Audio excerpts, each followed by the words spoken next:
नाम रोहित उराम है, उसका साक्ष्य दूंगा आपको, इसका साक्ष्य मतलब की वीडियो है कि थप्पड़ मारा जो ग्रामीण लोग थे मौजूद थे, सभी ने रिकॉर्ड किया है सारा वीडियो को। उसको तो एक वीडियो खुद बनाई है जो अपना जो इसको इच्छा किया बोल बोल के वो बनाई ना, लेकिन जो ग्रामीण स्वतंत्र थे उन्होंने स्वतंत्र वीडियो बनाया जो सारा चीज़ कैप्चर किया। वो गंदी गंदी गालियाँ दे रही हैं लोगों को।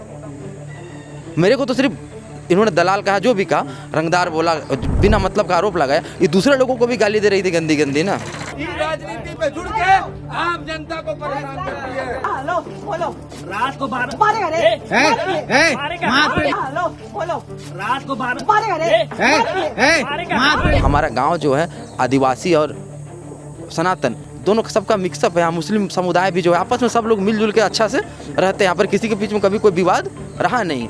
वहाँ पर या कोई इस तरह का हो हंगामा अशांति करने का प्रयास हो कर रही है। बस पंकज भैया लोग निकलने वाले थे, उसी में आई निशा भगत। उसके बाद हाथ दी, फिर पंकज भैया लोग रुके, फिर उतरे, फिर बाती होने लगे। निशा भगत कब आई, पहले से थी या बाद में? बाद में आई थी। बाद में। उसको हम जब बोले गाड़ी अपना साइड कर लो, हम लोग निकलेंगे, तो गाड़ी साइड करने से मना कर दिया। बोला आप गाड़ी खुद पीछे कर लो, हम साइड नहीं देंगे। तो हमारे पीछे और भी 3-4 गाड़ियाँ लगी हुई थी। अब जैसा कि उनके वायरल वीडियो पर देखे होंगे, सब पार्टी से ही लौट रहे थे। निशा भगत यहाँ पर ही आती है और आने के बाद क्या है कि हमारे गाड़ी का आगे जगह दे दिया हुआ रहता, हम जाने के लिए गाड़ी पर हम लोग बैठे हुए रहते हैं। निशा भगत आती है, अपना दोनों हाथ आगे करके और बोलने लगती है हम जाना होगा तो हमारे ऊपर से गाड़ी तुमको निकाल के जाना, बोल के खुद ही बोलने लगती है। दलाल जमीन कारोबार जो इसको मन किया, रंगदारी मांग रहा है, रंगदारी कर रहा है, जान से मारने खोजता है, अपने तो खुद ब खुद अपने बोलने लगी और वीडियो अपना वो बनाने लगी। और इसका 2 वीडियो हम देखे। एक वीडियो पर वो कह रही है कि हम रात को आए थे उड़ीसा से, ठीक, हम लोग का 2 गाड़ी थे, एक गाड़ी पीछे रह गया था और एक गाड़ी हम लोग का निकल चुका था। फिर दूसरा बार वो कहती है कि हम आए थे वेस्ट बंगाल से। तो इसका बात में विरोधाभास है, जो खुद बता रहे को झूठ बोल रहे हो, कहीं से आ जा नहीं रही थी। अभी हम जिस जगह पर खड़े हैं, ये जगह है रांची से महज 20 से 30 किलोमीटर की दूरी पर स्थित एक गांव पिठोरिया, और ये पिठोरिया का डोहटोला है। और हमारे पीछे डोहटोला का ये हनुमान मंदिर है। और 2 तारीख के रात में, यानी कि कहे कि 2 तारीख के मध्य रात्रि पर एक यहाँ पर घटना घटती है। और घटना कोई ऐसी कि जिस तरीके से आप साउथ में कई फिल्में ऐसी आपने देखी होगी, जिनमें से एक तरफ विलन रहता है, एक तरफ हीरो रहता है, और विलन जो है वो हीरो के गाड़ी को साइड करने बोलते हैं। अब आप कहेंगे कि हम ये सारी बात आपको क्यों बता रहे हैं। दरअसल आज से कुछ दिन पहले 2 तारीख को मध्य रात्रि डोहटोला के इसी जगह पर हमारे साथ पंकज भाई है, और ये इधर से उस साइड जा रहे थे, यानी कि हनुमान मंदिर साइड से ये पिठोरिया चौक की तरफ बढ़ रहे थे, कहीं से रात्रि पार्टी को अटेंड करके। और दूसरी तरफ एक गाड़ी वहाँ पर खड़ी थी पहले से उस मोड़ पर। उस मोड़ का विजुअल आप अपने स्क्रीन पर देख पा रहे होंगे।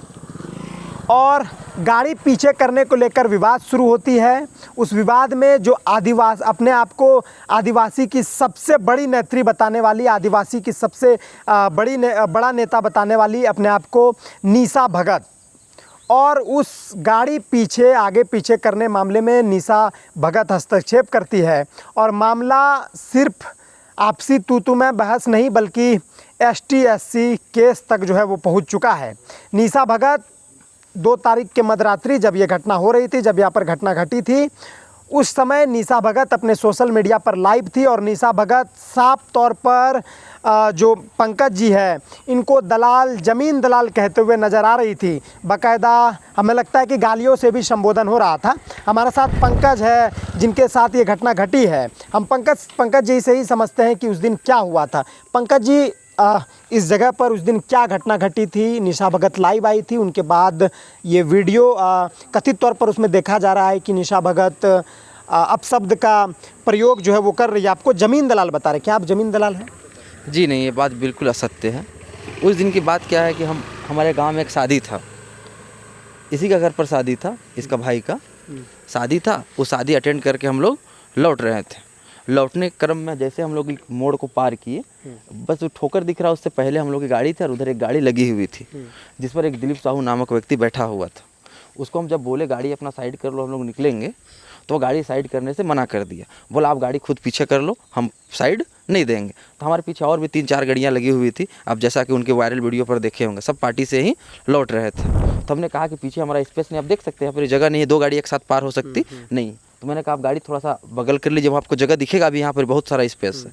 तो उन्होंने तो करने से इनकार कर दिया। उसके बाद वो मेरे पास आए और मोबाइल से हमको बात कराया। बात करने वाला आदमी ने खुद को कृष्णा नायक बताया और कहा कि गाड़ी अपना पीछे कर लो, हमारा आदमी है। तो इसको हम बताएं कि पीछे जगह नहीं है, उसको बोलिए को अपना गाड़ी साइड करेगा और गाड़ी यहाँ से अपना वो निकाल लेगा।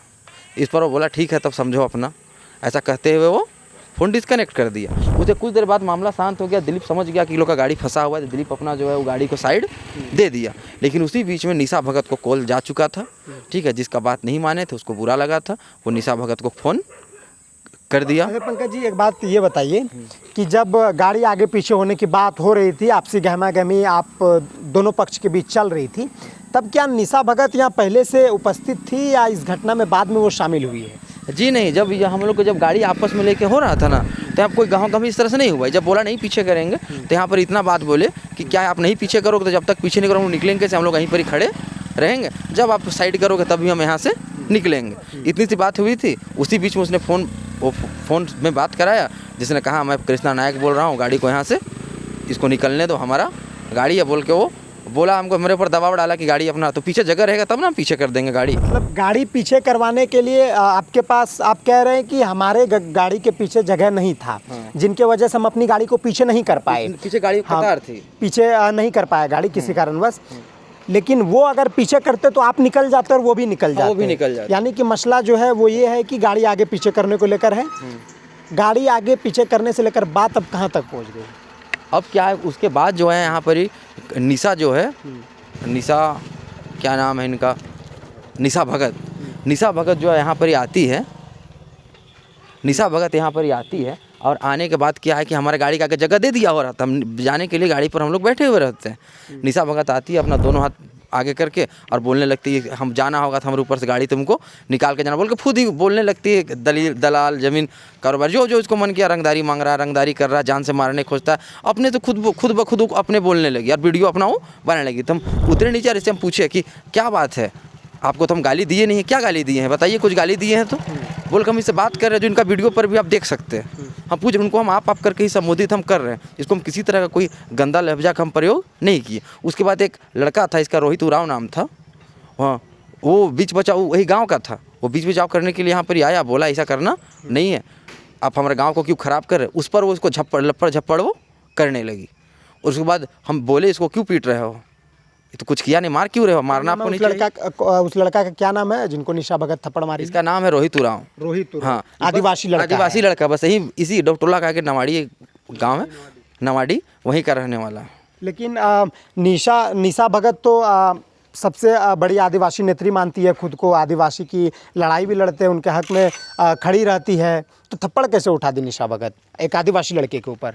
ये तो निशा भगत बता सकती है कि छोटे से विवाद में इसका क्या हो सकता था, किसके कहने पर वो यहाँ आई थी और इतना सारा तमाशा क्योंकि निशा भगत से हमारा किसी तरह का कोई विवाद या इनसे जान पहचान हमारा इससे पहले कभी नहीं था। वो फर्स्ट डे था जब हम उनसे हमारा मुलाकात हुआ, वो भी इस तरह। हम तो जान भी नहीं पाए थे कि कौन निशा भगत है। ये घटना के बाद जाने कि अच्छा ये निशा भगत है और आदिवासी नेता है, और इसको हम किसी तरह का हुआ ना गाली गलौज या फिर हमारे ऊपर जो भी आरोप लगे, सारा आरोप निराधार है। और जाति सूचक वर्ग का तो इस्तेमाल ही नहीं किया। हमारा जो भी भाई बंधु है, हमारा गांव जो है आदिवासी और सनातन दोनों सबका मिक्सअप है। यहाँ मुस्लिम समुदाय भी जो है आपस में सब लोग मिलजुल के अच्छा से रहते हैं। यहाँ पर किसी के बीच में कभी कोई विवाद रहा नहीं। वहाँ पर यहाँ को इस तरह का हो हंगामा शांति करने का प्रयास हो कर रही है। तो निशा भगत का इसमें कोई रोल नहीं था इस गाड़ी आगे पीछे करने वाले मामले में? निशा भगत की एंट्री इस मामले में बाद में हुई? हाँ, बाद में हुई। तो आपको क्या लगता है कि निशा भगत को किसी के द्वारा कॉल करके बुलाया होगा या वो खुद किसी काम से कहीं जा रही होगी तो देखी होगी? निशा भगत का इसमें क्या रोल है? देखिए, आप इसका वीडियो को देखिएगा तब गौर कीजिएगा, वो दिलीप बोल रही है। वो व्यक्ति जो था वो इतनी रात को दिलीप के पास जा रहा था। और इसका 2 वीडियो हम देखे। एक वीडियो पर वो कह रही है कि हम रात को आए थे उड़ीसा से, ठीक है, हम लोग का 2 गाड़ी थे, एक गाड़ी पीछे रह गया था और एक गाड़ी हम लोग का निकल चुका था। फिर दूसरा बार वो कहती है कि हम आए थे वेस्ट बंगाल से, तो इसका बात में विरोधाभास है। जो खुद बता रहे, को झूठ बोल रहे, वो कहीं से जा नहीं रही थी। वो इसका इधर आगे एक वो मकान पर रहती है जो कब्जा किया हुआ, बगल में एक बाउंड्री है, वहीं पर ही वो किस हिसाब से रहती है वो जानेगी, लेकिन कुछ दिनों से आके यहाँ पर ही वो है। वो वहीं से फ़ोन करने के बाद वो यहाँ पर आई विवाद करने के लिए, और जानबूझ के ऐसा विवाद हो कि जबकि ग्रामीण उनको समझा रहे थे कि बाराती गाड़ी है, जाने दीजिए, निकलने दीजिए, हम नहीं जाने देंगे गाड़ी को। ज़बरदस्ती करिए, प्रशासन को बोला, जो कि प्रशासन ने कोई आवश्यकता वहाँ था ही नहीं, बिना मुद्दा का ही मुद्दा बनाने का ही प्रयास मुद्दा बनाने का प्रयास की। निशा भगत अपने आप को आदिवासियों की सबसे बड़ी नेत्री बताते हैं, सबसे बड़े नेता अपने आप को मानते हैं आदिवासियों, और वो कहते हैं कि हम आदिवासी के हक और उनके ज़मीन और उनकी परेशानियों को लेकर लड़ते हैं और उनकी बात मुखरता से रखते हैं। लेकिन जिस तरीके से पंकज जी ने हमें बताया कि क्या नाम था उस लड़का का, आदिवासी लड़का का? इसका नाम मैंने बताया ना, इसका नाम रोहित उरांव है। उसका साक्ष्य दूंगा आपको, इसका साक्ष्य मतलब कि वीडियो है कि थप्पड़ हाँ, मारा जो है। ग्रामीण लोग थे मौजूद थे, सभी ने रिकॉर्ड किया है सारा वीडियो को। उसको तो एक वीडियो खुद बनाई है, जो अपना जो इसको इच्छा किया बोल के वो बनाई ना, लेकिन जो ग्रामीण स्वतंत्र थे उन्होंने स्वतंत्र वीडियो बनाया जो सारा चीज़ कैप्चर किया। वो गंदी गालियाँ दे रही हैं लोगों को। मेरे को तो सिर्फ इन्होंने दलाल कहा, जो भी कहा, रंगदार बोला, बिना मतलब का आरोप लगाया। ये दूसरे लोगों को भी गाली दे रही थी गंदी ना। निशा भगत इन लोग के बीच तू मैं गहमा गहमी के बीच में गाड़ी आगे हटाओ पीछे हटाओ वाली कहानी में उनकी निशा भगत की एंट्री लेट से होती है। और निशा भगत खुद को आदिवासी की सबसे बड़ी नेत्री अपने आप को बताती है और अपने आप को मानती भी है। और वही निशा भगत आदिवासी नेत्री अपने ही एक समाज के, अपने ही आदिवासी जो लड़का है, आदिवासी जो छात्र है, उनको थप्पड़ जड़ी है, जिनका साक्ष्य पंकज जी कह रहे हैं कि वो हमारे पास है। वो विजुअल भी हम स्क्रीन पर लगा देंगे, वो विजुअल आप अपने स्क्रीन पर देख भी पा रहे होंगे। तो ये तस्वीर हम आपको पिठोरिया के क्या नाम बोले गाँव का? डोटोला के हनुमान मंदिर के पास से दिखा रहे हैं, जहाँ पर ये सारी घटनाएं हुई थी। आप एक तरफ देखेंगे तो हवा के पीछे एक मोड़ है, और दूसरी तरफ आप देखेंगे तो ये हनुमान मंदिर है। और इस बीच 2 तारीख के मध्य रात्रि में गाड़ी आगे पीछे करने को लेकर आपसी गहमा गहमी होती है। लेकिन इस मामले में जो है बाद में निशा भगत हस्तक्षेप करती है और मामला यहाँ तक बढ़ जाता है कि पंकज जी को ऑन वीडियो पर ज़मीन दलाल जैसे शब्दों से संबोधित करती नज़र आ रही है। और दूसरी तरफ आज निशा भगत पिठोरिया थाना के सामने धरना पर बैठी है। वजह क्या है मैं नहीं मालूम, लेकिन वो आज निशा भगत पिठोरिया थाना के बाहर धरने पर बैठी है। और पंकज जी के ऊपर कई केस जो है कि निशा भगत के द्वारा किया गया है। अब कौन सी धाराएं लगी है आपके ऊपर? निशा भगत के द्वारा केस किया गया है, किनके द्वारा केस किया गया? देखिए, इनका केस चूँकि निराधार, अभी तक केस लगा नहीं। वो अपना आरोप पत्र थाना में आवेदन दी है और हमारे तरफ से भी आवेदन गया है। चूँकि ये तो जांच का मसला है, तो गांव के लोग जो है सुबह में उसका घर गए थे। और आवेदन किस मामले को लेकर दिया है? कौन से केस को लेकर? यही घटना को लेकर तुम्हें दर्शाया गया कि हमारे साथ क्या क्या हुआ? हाँ, जितना घटना भी हम आपको इस माध्यम से बता रहे हैं, आपके माध्यम से, बस यही सारी घटनाएं यहाँ पर ऑन रिटर्न लिखा गया कि इस तरह का घटना घटा था, जिस पर निशा भगत का कि इस तरह का रवैया। ST कोई मामला नहीं है, ये हम जो किए सो बता रहे हैं। वो जो हमारे ऊपर लगाए हैं, वो तो हमारे ऊपर बहुत गंभीर आरोप लगाए हैं। क्या आरोप लगाई? ये हमारे ऊपर आरोप लगाई है कि हमको जान से मारने के लिए वो आया था, और ST जाति मतलब गाली धमकी वगैरह जो भी है वो लगाई है। इतना हमको और पता नहीं हमारे ऊपर और क्या क्या लगाई है, जो हमको माध्यम पता चला था प्रशासनिक माध्यम से कि आपके ऊपर ऐसा आरोप लगा है। बस ST भी लगा है। हाँ, ST भी लगाई है, ST भी लगाई। जबकि आप पूरा वीडियो में देखिएगा, इनको हम आप करते हुए संबोधित कर रहे हैं। और यहाँ पर ST बोलेंगे, यहाँ पर ही आदिवासी बहुल जगह है, यहाँ इसका पीछे आदिवासी लोग ही रहता है। यहाँ पर ऑलरेडी आदिवासी लोग मौजूद था, तो अगर हम आपको ST गाली देंगे तो जो और आदिवासी उनको तो अच्छा नहीं ना लगेगा, तो भी तो इसका विरोध करेंगे। तो ये जो आरोप आप लगा रहे हैं वो बिल्कुल निराधार आरोप है, जो किसी हिसाब से बनता नहीं। तो निशा भगत आपके ऊपर ये आरोप ST का आरोप लगाई है, मारने की धमकी देने की आरोप लगाई है, गाली गलौज करने का आरोप लगाई है निशा भगत आपके ऊपर। ये बात सत्य है? हाँ, ये बात सत्य है। और भी इनके साथी कुछ लोग हैं, हम उनसे समझेंगे। इनके घर में शादी थी और इन्हीं के घर से शादी का जो है कि भोज खाने के बाद ये पंकज जी इनके घर से पिठोरिया चौक की तरफ अपनी गाड़ियों से निकल रहे थे, और दूसरी तरफ उन लोगों की गाड़ी थी जिनके बीच गहमा गहमी हुई। पंकज जी कहाँ से आ रहे थे? आपके घर से आ रहे थे? मेरे घर से आ रहे थे। क्या हुआ क्या था उस दिन 2 तारीख के रात्रि? क्या हुआ? पंकज भैया लोग खाना वाना खा के ये लोग निकले थे घर। अभी लोग निकले, उसके बाद शरारती गाड़ी भी निकल गए। उसके पास ये लोग आए तो फिर दीपक जो थे वो आए तो वो लोग तो फिर सुने में आया कि गाड़ी लोग पीछे नहीं कर रहे वो दीपक, तो पंकज भैया को बोल रहा है आप लोग पीछे कीजिए। तो पंकज भैया का गाड़ी के पीछे और गाड़ी था, शरारती गाड़ी है ना। फिर बस वो ज़बरदस्ती हुआ तब वो साइड किए गाड़ी, और बस पंकज भैया लोग निकलने वाले थे, उसके उसी में आई निशा भगत। उसके बाद हाथ दी, फिर पंकज भैया लोग रुके, फिर उतरे, फिर वही फिर बाती होने लगे। निशा भगत कब आई, पहले से थी या बाद में आई? बाद में आई थी। बाद में आई थी। निशा भगत कहाँ जा रही थी? उधर से आ रही थी, इधर जा रही थी। इधर ही जा रही थी। हाँ, पिठोरिया तरफ। कितने देर बाद आई होगी वो इस गहमा गहमी के बीच? बस हो ही गया था, निकलने वाला था, बस आई। बस आई है ना। हाँ। तो ये एक छोटा सा रोड पर गाड़ी को आगे पीछे लेने में जो है कि वो बहुत बड़ा मोड़ जो है कि इस घटना ने ले लिया है। और बाकायदा निशा भगत के द्वारा पिठोरिया थाना में पंकज जी के खिलाफ आवेदन भी दिया गया है। इन पंकज जी का कहना है कि हमारे ऊपर कई जैसे कि धाराएं होती है उनके बारे में उन्होंने उल्लेख किया है, और मारने जैसे धमकी का आरोप इनके ऊपर लगाया है, गाली गलौज का आरोप इनके ऊपर लगाया है, जाति सूचक अपशब्दों का आरोप जो है वो पंकज जी के ऊपर लगे हैं। और ये बता रहे हैं कि ST SC का भी मामला जो है कि वो उन्होंने हमें लगता है कि आवेदन में लिखा है। और ये वो डोटोला है हनुमान मंदिर के पास जहाँ पर ये सारी घटनाएं हुई थी। आपने पंकज जी का बयान सुना, उनके बाद आपने जिसके घर से पंकज जी खाना खा कर आ रहे थे और पिठोरिया चौक की तरफ बढ़ रहे थे, आपने उनका भी बयान सुना। और ये बयान मैं ना पंकज जी के पक्ष में यह खबर कर रहा हूँ, ना ही निशा भगत के खिलाफ में यह खबर कर रहा हूँ।